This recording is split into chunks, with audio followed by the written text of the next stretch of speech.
किसान भाइयों नमस्कार, एक बार फिर से स्वागत है आज की इस वीडियो में। किसान भाइयों, आज की इस वीडियो में हम बात करने वाले हैं धान की फसल में कौन कौन से खाद डालें और कितनी मात्रा में डालें। किसान भाइयों, खाद तो सभी डालते हैं, पर कौन से खाद डालने हैं ये बहुत ही कम किसान भाई जानते हैं।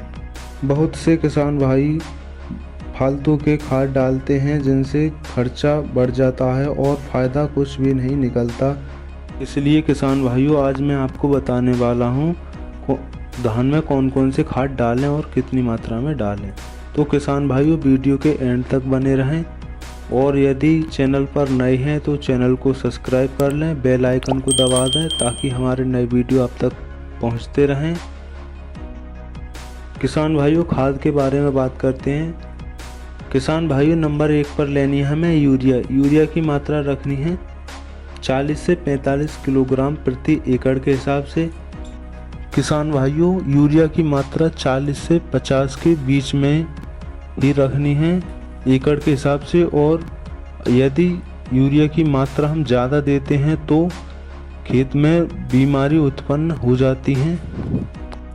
अधिक नाइट्रोजन के कारण धान में ब्लास्ट रोग और धान के बकानी जैसे रोग खेत में उत्पन्न हो जाते हैं, तो इसलिए नाइट्रोजन की निश्चित मात्रा ही खेत में डालें, यूरिया का अधिक प्रयोग ना करें। किसान भाइयों, नंबर 2 पर लेना है हमें जिंक।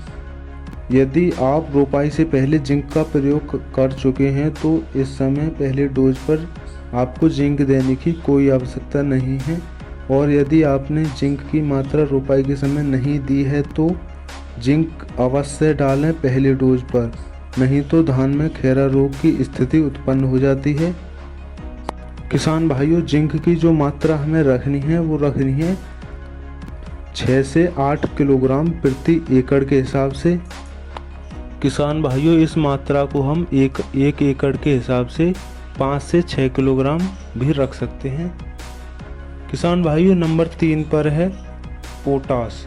किसान भाइयों, यदि आपने रोपाई के समय DAP डाली है तो पोटास की मात्रा 20 किलोग्राम प्रति एकड़ के हिसाब से दें। और यदि रोपाई के समय NPK का प्रयोग किया है तो पोटास की मात्रा 10 से 15 किलोग्राम प्रति एकड़ के हिसाब से दे सकते हैं।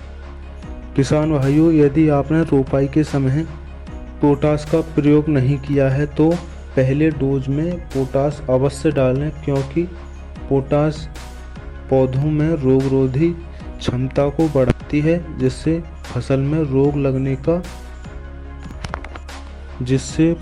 रोग कम लगते हैं। किसान भाइयों, नंबर 4 पर लेना है हमें ह्यूमिक एसिड। ह्यूमिक एसिड की मात्रा हमें 1 किलोग्राम प्रति एकड़ के हिसाब से रखनी है। किसान भाइयों, नंबर 5 पर लेनी है हमें सागरिका। दानेदार सागरिका का 10 किलोग्राम का थैला 1 एकड़ के लिए पर्याप्त रहता है। यदि आप सागरिका नहीं डालना चाहते तो सागरिका की जगह आप बायोवीटा का प्रयोग कर सकते हैं। 2 से 3 किलोग्राम बायोवीटा 1 एकड़ के लिए पर्याप्त रहता है। किसान भाइयों, यदि आप जिंक का प्रयोग करें तो जिंक के स्थान पर जिंक सल्फेट का प्रयोग करें, जिससे आपको एक ही उर्वरक में दो एलिमेंट्स देखने को मिलते हैं। इसमें जिंक और सल्फर दोनों एलिमेंट्स देखने को मिलते हैं। किसान भाइयों, हमारे द्वारा दी गई जानकारी आपको कैसी लगी? यदि पसंद आई हो तो कमेंट में ज़रूर बताएं और वीडियो को लाइक करें, चैनल को सब्सक्राइब करें, बेल आइकन को भी दबा दें ताकि हमारे नए वीडियो आप तक सबसे पहले पहुंचते रहें।